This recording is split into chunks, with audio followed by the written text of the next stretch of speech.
होडीच्या लेकीला सकाळी लाडीगुडी लावून उठवलं. बब्बू, पप्पा बघितला का कसा नवीन कपडे घालून जेंटलमॅन बनून चाललाय.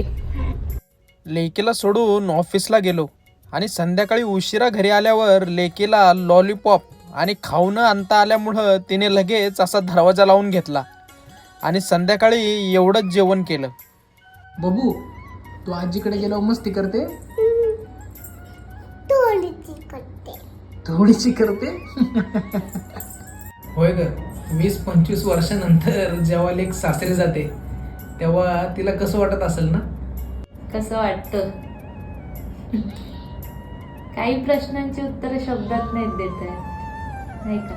लेक माहिराचं सोनं, लेक सौख्याचं औक्षण, लेक बासरीची धून, लेक